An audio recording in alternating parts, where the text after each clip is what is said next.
हेर्नु साथीहरू, यो फुल हाम्रोमा धेरै भयो यो पालि। दसैँ तिहार सकिहाल्यो अनि अहिले एकदम धेरै फुलेको छ।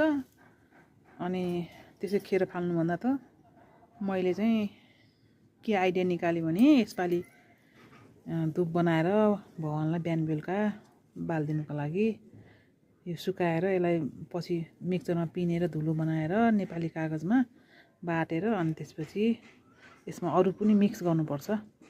तपाईँको पारिजातको फुलको सुकाएर राखेको छु, भित्र छ अलिकति। अनि यो त्यसपछि अनि अरू कपुर राखेर अनि चन्दनको धुलो राखेर सबै राखेर बनाउँछु। यसपालि धुप कस्तो हुन्छ हेरौँ।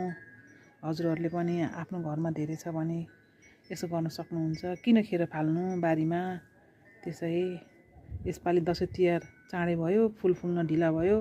अहिले धेरै फुलेर यहाँनिर यो बसिरहेछ। त्यही भएर मैले चाहिँ यस्तो गरेर घाममा सुकाइदिएर अनि पछि सुकेपछि यसलाई धुलो बनाएर यसलाई युज गर्ने त्यो सोचिरहेको छु मैले चाहिँ। अनि मेरोमा चाहिँ गोदावरी फुल पनि फुलिरहेछ। हेर्नु होला है, यस्तो यस्तो फुलिरहेछ गोदावरी फुलहरू। रेडमा भयो, बिचमा यो येल्लो भएको। त्यसपछि यो भेराइटीको फुलिरहेछ।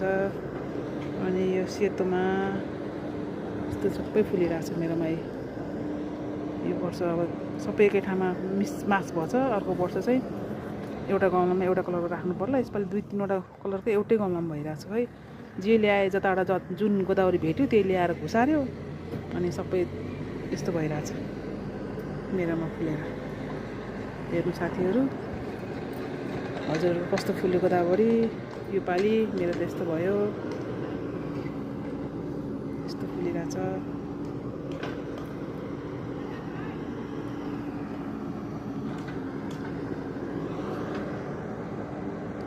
यहाँ अर्को पनि फुलिरहेछ यता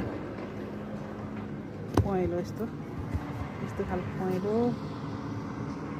अनि सेतो रातो सेम त्यही हो, त्यो फुलिरहेछ।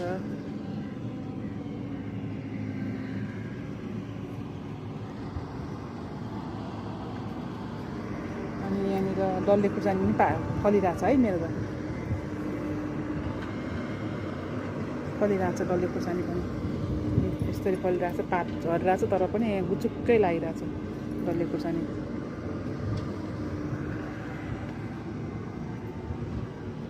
फुलिरहेछ।